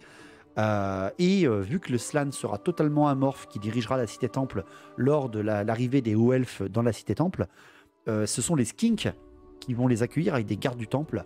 Et lorsque les hauts-elfes vont rencontrer le Slann, qui sera juste... il va juste marmonner un mot que personne ne va comprendre correctement. Et les Skinks vont simplement dire « Ok, on est d'accord de tous se dire qui vient de dire ils n'ont pas à être là. » Et donc les hauts-elfes vont se faire massacrer et vont s'enfuir par miracle. Ils vont raconter que la Lustrie est devenue ultra dangereuse. Par contre, les raids elfes noirs sont extrêmement nombreux en Lustrie, et c'est pour ça que les Lustriens sont ultra isolationnistes et qu'ils ne font confiance à personne. Du coup, un Skink a dit il y a un nouveau dieu et les Slann ne l'ont pas cru, mais en même temps, ils le laissaient filer. Il n'y a pas une notion d'hérésie chez eux? Non, parce qu'il n'y a pas, comme je l'ai dit au tout début du stream, les Slann, ils sont au-dessus de leur religion. Pour eux, il y a le grand plan et c'est tout. Et les Skinks, pour eux, au début, ils devaient peut-être un peu se moquer, mais vu qu'il émanait d'une puissance, ils ont bien dû le comprendre, quoi. Est-ce qu'il y a eu des contacts avec les nains et les hommes lénards? Eh bien, Raymar, eh ben, j'en ai pas trouvé. Alors, j'en ai pas trouvé en Lustrie. Mais dans le lore des nains, il est raconté que la cité la plus au sud, donc dans les terres du sud, donc c'est la carte. Donc la cité des nains, qui était la plus au sud des terres du sud, donc par ici, hein, sur les chines des montagnes ici même, on dit qu'elle a été détruite par un peuple à sang-froid, si je ne me trompe.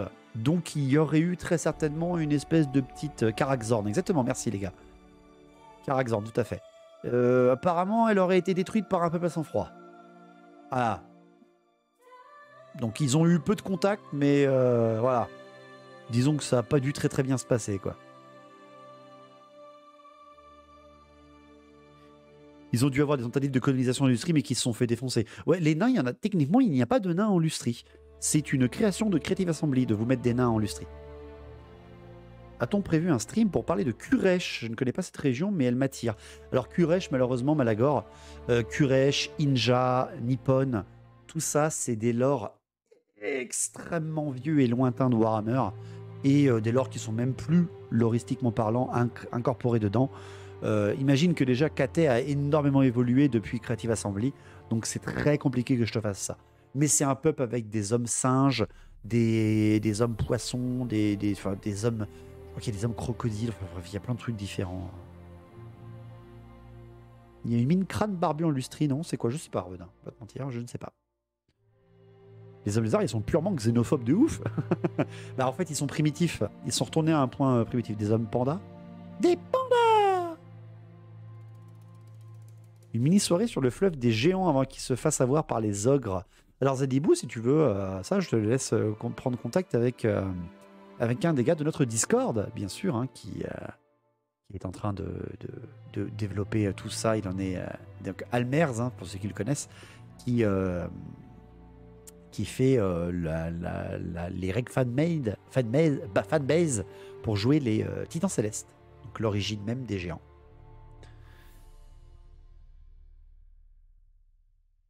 Et par lore très vieux, faut entendre plagiat de caricature de mythologie locale. Tout à fait, hein, tout à fait. C'est complètement de la préparation culturelle.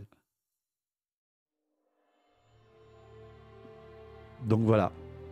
Ça serait très compliqué de te faire un truc sur Inja. Très compliqué. Regarde les vidéos de Miss Nogad, il en a fait quelques-uns sur Inja. Il dit la même chose que moi.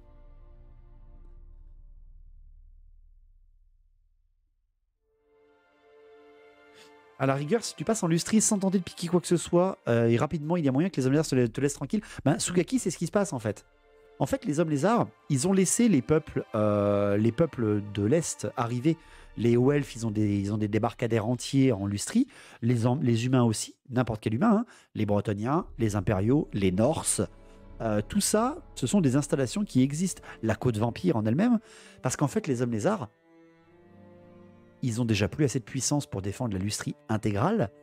Et les seuls qui peuvent donner des ordres d'annihilation d'ennemis, ce sont les Slaanes. Et les Slaanes, il n'y en a plus beaucoup. Il y en a quasiment plus du tout. C'est que les Slaanes qui peuvent ordonner un halali sur un ennemi en particulier. Par contre, s'il y a des vols faits par des extérieurs dans les 6 temples qui sont abandonnés depuis des siècles, et bien là, par contre, les hommes lézards vont ressentir un manque, et un vol, et vont aller massacrer les gars. Les Amazones, oui, c'est vrai, alors, dans les Amazones aussi qui existent, bien sûr. Il y a des bastons avec la côte vampire dans le lore, oui, plus d'une fois.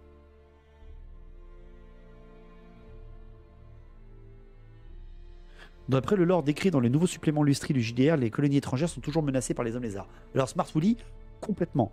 Pourquoi? Parce qu'en fait, les débarcadères et ces fameux trucs... merci Ozone, merci beaucoup pour le follow. Ces fameuses régions qui sont, entre guillemets, contrôlées par une autre force que celle des hommes lézards, déjà, la lustrie en elle-même, c'est ultra dangereux. Ils rasent en fait la forêt sur 3 hectares de vent parce qu'au bout de 2 semaines, elle a tout entièrement repoussé, vu que la forêt, elle est encore plus vivante que celle de Lorraine, ou au moins égale à celle de Lorraine, la lustrie, la jungle de lustrie. Donc déjà, la jungle en elle-même menace tout le temps par les maladies, par la faune, par la flore, les habitants. Et derrière, les hommes lézards, depuis que Mazda Mundi s'est réveillé, et ça c'est très important de préciser, Mazda Mundi ayant compris que les mecs de Skeggi sont des vénérateurs du chaos, que l'Osterixon n'était pas un explorateur qui vient juste poser ses fesses ici, mais qui était un gars qui venait quand même des Nords, c'est donc les clans du chaos. Mazda Mundi, il est plutôt l'idée, les premiers qui pètent un câble, on lui défonce sa tronche. Donc ils sont vraiment sous la menace des hommes lézards. Si les hommes lézards par contre décident de ravager les côtes pour retourner à la base, ils le feront. Celle qui va leur poser problème, c'est la côte vampire. Donc dans les jungles des terres du sud, qui sont le sud de l'Afrique sur notre carte, est-ce qu'on a des infos sur les hommes lézards là-bas? Non, on n'en a aucun. Vraiment, c'est ce qui m'énerve un petit peu dans le lore homme lézard, dans tous les livres homme lézard que j'ai lus, ils te parlent que de la lustrie, ils te parlent pas des terres du sud et pas de Kuresh. Et il y a Marcus, Juste comme ça, t'en penses quoi les Total War Warhammer par rapport à tes connaissances sur le lore et du wargame? T'es satisfait ou pas? Oui. Gazrock, je vais pas me faire chier à dire que non, je vais pas être tatillon à te dire mais ça, c'est pas trop. Je m'en fous. Le jeu est trop bien, il est ultra complet, ils font des efforts pour coller au lore. J'en demande pas plus. C'est peut-être de l'anachronisme que Jeanne de Lyonnaise soit là en même temps que Louan, etc. Mais on s'en tamponne, le jeu est trop bien. Est-ce que la côte vampire, ils ont relevé des hommes lézards? Non, jamais. Jamais. Après, peut-être que tu peux te faire des figurines de skink mort-vivant, mais techniquement, là, on rappelle bien que les morts, la nécromancie, ils relèvent le cadavre, ils relèvent le corps, mais pas l'esprit. Sur les terres du Sud, il y avait juste une liste d'armées. C'était dans la V6, ça, hein, Malus, non? Quand tu avais encore les ordres, enfin les catégories de Slann, hein, c'est ça? Quand tu pouvais faire Slann de la 2e, 3e génération, etc. Hein, ça, c'est la V6, ouais, voilà, c'est ça. C'est juste que tu dois avoir une majorité de skink et Slann de 4e génération, pas plus vieux. Donc voilà, donc c'est des Slann très, très jeunes. Est-ce que les Amazones, c'est encore d'actu dans le lore ou ça a été laissé de côté? Alors les Amazones, c'est compliqué. Les Amazones, c'est extrêmement compliqué. Alors je sais pas de quand date le lore des Amazones en Lustrie, je pense que ça date de la V5. Hein. À l'époque des mercenaires, des nains du chaos, tout ça. Mais je crois... Merci, merci Lunatic, merci beaucoup pour le follow, merci beaucoup. Mais je pense vraiment que les Amazones, elles ne survivent au lore maintenant que dans Blood Bowl. Ah voilà, bah voilà, Conrad te répond aussi comme moi. Les Slans, il n'y en a plus qui naissent. Il y a une raison. Oui, parce que Uned, les Slans sont une création pure des anciens. C'est une création du pouvoir des anciens. C'est-à-dire qu'ils n'existaient pas avant les anciens. Ils ne sont pas nés après les anciens. C'est pour ça que quand t'en perds un, c'est terrible. C'est canon Blood Bowl? Ben, techniquement, non. Blood Bowl n'est pas canon. Mais la seule manière où j'ai réentendu parler des Amazones depuis leur potentielle existence dans la V4, V5, c'était à Blood Bowl. Est-ce qu'il y a déjà eu des alliances entre hommes lézards et d'autres races, notamment les colonies elfiques du sud de la Lustrie et les colonies humaines impériales? Il y a eu plus d'alliances avec les elfes parce que la toile géomantique, ce que je vous ai raconté, l'espèce de... Les pyramides, elles ne sont pas là pour rien. Hein, les pyramides des hommes lézards, hein, qui sont comme ça, elles ne sont pas là pour rien. Hein. Attendez, hop, je vous montre. Clac. Les pyramides comme ça, elles ne sont pas là juste pour rien. C'est une création ordonnée par les anciens pour faire un petit peu une espèce de ligne visuelle par la seconde vue de la magie hein, sur le monde, les temples. C'est une espèce, donc la toile géomantique, c'est une espèce de toile parfaitement alambiquée et créée pour utiliser la magie correctement et en un claquement de doigts faire naître des montagnes et faire déplacer des continents. À cause de l'avènement du chaos, la toile géomantique est déréglée. Et les elfes utilisant le pouvoir du grand vortex, donc les vents de magie qui, au lieu de balayer la planète et de laisser les démons aller vaquer, utilisent leur siphon de magie pour renvoyer l'énergie en surplus dans l'éther, eh bien, ils utilisent des fameuses pierres gardiennes. D'accord ? Et ces fameuses pierres gardiennes sont très, très, très en lien avec les cités-temples. Parce qu'elles canalisent à la fois la magie et elles aident au contrôle du monde. C'est pour ça que parfois, en Terre du Sud, les cités elfiques, elles ne sont pas posées là pour rien, c'est qu'il y a des pierres gardiennes gigantesques qui sont dans ces cités, et les hommes lézards parfois apparaissent dans le lore pour défendre cet endroit, parce que la toile géomantique en fait partie, et qu'il y a sur le chemin une pierre gardienne. Mais c'est aussi le trailer de Total War Warhammer 2, hein, où tu as des hommes lézards qui affrontent des hauts-elfes, parce que les hauts-elfes veulent trafiquer la pierre ou la toile, ils veulent utiliser le pouvoir de la pierre pour défendre le monde, et que les hommes lézards sont pas d'accord parce que c'est sur la toile géomantique et ça va dérégler la toile. Voilà. Est-ce qu'il y a un rapport dans le lore avec la boîte de V5 hommes lézards bretoniens, ou c'était juste pour utiliser des nouvelles armées de boîtes de base? C'était à la fois pour utiliser des nouvelles armées, ou enfin des nouvelles figurines des armées et des nouvelles armées qu'ils ont sorti la boîte hommes lézards bretoniens, mais je crois aussi qu'il y avait un rapport avec une colonie bretonienne hein, en Lustrie. Tu vois les connexions sur la carte? Oui, tu les vois, hein, tu les vois. Je vais vous la remontrer. La carte, elle est où? Tu les vois, là, voilà, t'as les... Vous avez les traits comme un beau quadrillé entre les cités. Vous le voyez, l'espèce de quadrillé comme ça? C'est la fameuse toile géomantique. Et t'as un gros sous-entendu de se dire que la toile géomantique, elle fonctionne tout à fait avec les pierres gardiennes, parce que les elfes et les hommes lézards sont nés et ont appris la magie par les anciens. Donc il y aurait un lien énorme.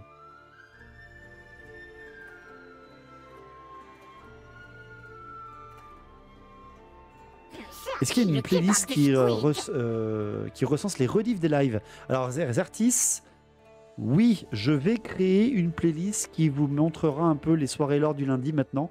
Elle va naître la semaine prochaine ou un truc comme ça, cette playlist. Mais malheureusement, de tout ce que j'avais dit avant, non. Mais tu as une chaîne YouTube, hein, bien sûr, Zertis, où tu as quand même le lore en narratif que je t'explique. Tout ce que je te dis. Et merci beaucoup de revenir pour le follow. Merci beaucoup. Je vais sous-mariner ce soir. Il y a une campagne dans un World of Warcraft, tout à fait, mais elle est là. Niveau magie, les elfes et les hommes lézards sont pareils. Alors, on a eu ce grand débat il n'y a pas longtemps. Les elfes et les hommes lézards sont les plus puissants utilisateurs de la magie qui existent. Il y a une bande Mordheim d'Amazon, tout à fait, Dropnir, tout à fait. Une colonie breton en Lustrie, oui, c'est ça, Grumpy. Techniquement, les hommes lézards sont un peu super. Les slans sont supérieurs aux elfes. Mais de rien du tout. Parce que les vrais Slans les plus puissants de tous, les Slans de la première génération, sont tous morts. Eux, ils dépassaient les elfes sans problème.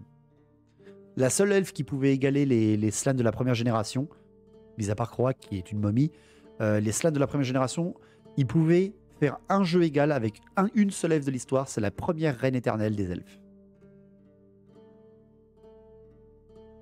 Les hommes lézards sont les plus puissants, mais à long terme, les Slans ne sont pas remplaçables. C'est ça. On en a fait un débat il y a 2 semaines. Qui sont les meilleurs mages du monde de Warhammer? Et le chat avait décidé que c'était les hommes lézards. En vrai, mon chien, c'est un peu un Slan. Il dort, il bave, et quand il essaie de communiquer, on doit essayer de traduire avec un skink. Et Nagash? Non, Nagash n'est pas l'égal des hommes lézards ou des... Non, Nagash, pour moi, Nagash est en dessous des hommes lézards. Pourquoi? Parce que Nagash, il ne maîtrise qu'un seul vent. Il le maîtrise à la perfection, mais il ne maîtrise qu'un seul des vents. Le vent de la mort et la nécromancie. Par contre, c'est un gros taré. Hein. Nagash, franchement, Nagash, il est juste en dessous. Hein. Il est juste en dessous de la première reine éternelle des elfes. Il est ultra puissant. Kalédor à la rigueur, mais pas sûr. Kalédor, Dompteur de Dragon, serait pour moi un égal d'un prêtre Mashlan de la première génération. Mais oui, Nagash, il est égal à Mazdamundi. Par contre, pour moi, même si Mazdamundi est ultra pété, Nagash, il est plus fort. Ou il est aussi fort. Les romans à Nagash sont super, je trouve. Il va falloir que je les commence parce que vous me les avez prêtés, je les ai toujours pas lus. Mais Nagash est un personnage extrêmement intéressant. Meilleur, c'est Wurzag. Ah, Gork, hein, c'est pas pour rien, t'as ce pseudo. Hein. Ça y est, Conrad qui nous balance le Von Karstein parce que c'est une groupie, bien sûr. Ce serait pété pour des fidèles du chaos de capturer un Slan pour tester les pouvoirs. Ben, Phobos, il y a eu plusieurs fois des Slans enlevés, étudiés et charcutés par les elfes noirs, par les Norse ou les guerriers du chaos pour les sacrifices, je crois de mémoire, et par les Skaven. Et les démons, après, c'est plus pour tuer tout ce qui est en face d'eux. Les démons sont les démons. Mais ce sont les 4 peuples qui ont réussi à tuer et sacrifier des hommes lézards reconnus dans leur lore. Est-ce que Malagor, on en reparle? Teclis, il est si overrated que ça. Teclis, en termes de loristiquement parlant, il est vénère, le gars. Il est très vénère. Teclis est très très fort. Faut être chaud pour kidnapper un Slan. Déjà, faut s'y mettre à plusieurs rien pour le porter. C'est ça, Quentin.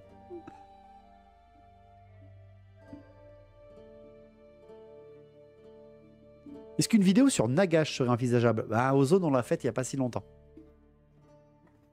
On l'a faite il n'y a pas si longtemps. On a fait les grandes guerres de Nagash. Après, encore une fois, Ozone, je te conseille la vidéo YouTube sur les rois des tombes et sur les contes vampires que j'ai faites de lore narratif. Ça te parlera un petit peu de qui est Nagash. Salut Yuki, bonsoir. Moi, ça va. Ça va aussi. Le racisme envers le mangeur de guacamole. Terrible. Terrible. Donc on retiendra que l'une des plus grandes batailles de cette guerre que je vais nous raconter quand même, hein, c'est la bataille de Guacamole. Hein. C'est vraiment le truc le plus important qu'on a à retenir ce soir. On est bien d'accord. Putain. Au secours.